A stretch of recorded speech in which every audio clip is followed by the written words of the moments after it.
Vote भी नहीं हिलने चाहिए। तो ये बहुत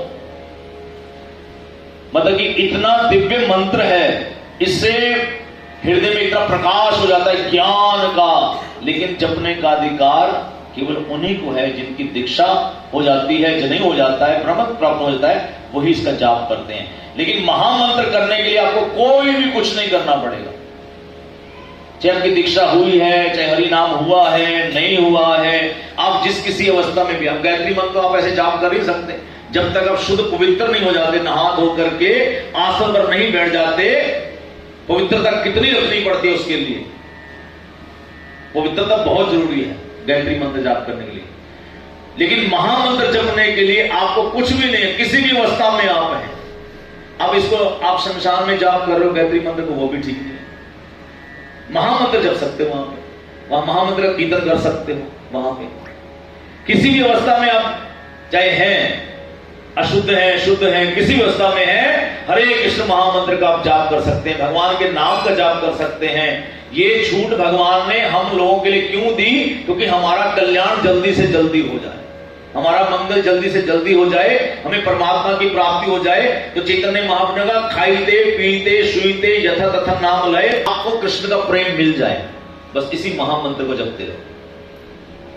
नहा रहे तो भी, झाड़ू लगा रहे तो भी, पोछा लगा रहे तो भी हरे कृष्ण महामंत्र का जाप करो। तो ब्रह्मा जी अपने देवताओं के साथ उसकी आरती उतारने के लिए तैयारी कर लेते हैं। राधा रानी सखियों से कह देती हैं कि डायरी में इसका नाम लिख लो, क्योंकि अब ये हमारे पास आएगा और यहाँ पे इसको सेवा दी जाएगी।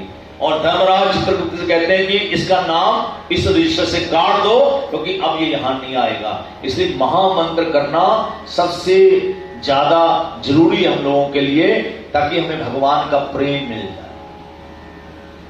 अब चैतन्य महाप्रभु जो पार्षद हैं हरिदास ठाकुर जी, वो 3 लाख अक्षर हैं, 16 नाम 32 अक्षर भगवान के नाम के। अब जब हम गुरु जी कहते देखो कम से कम आपको 16 माला जरूर करनी है, 16 माला जब जाप करते हैं तो हमारा मानो 27,000 नाम हो जाता है। भगवान का नाम 27,000 बार होता है। और हम दिन में कितने श्वास लेते हैं, कितनी बार? 24,000 या 25,000 बार श्वास लेते हैं हम।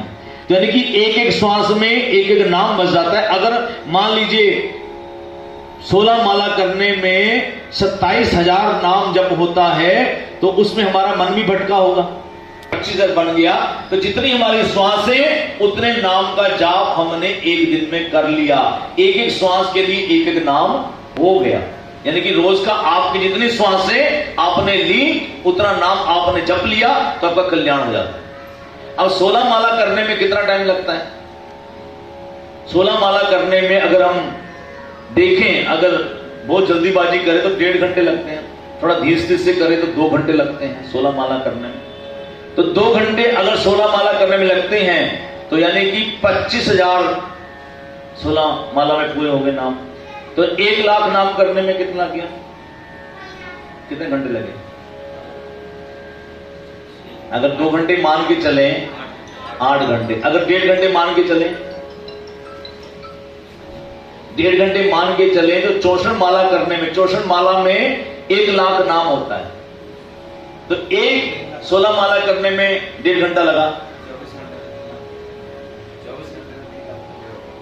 कैसे हैं?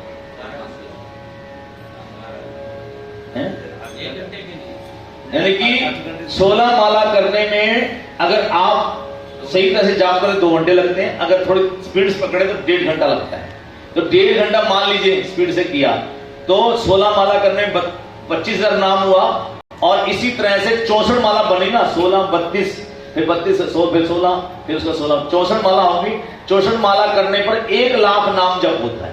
तो 1 लाख नाम जप करने में कितने घंटे लगे? 6 घंटे।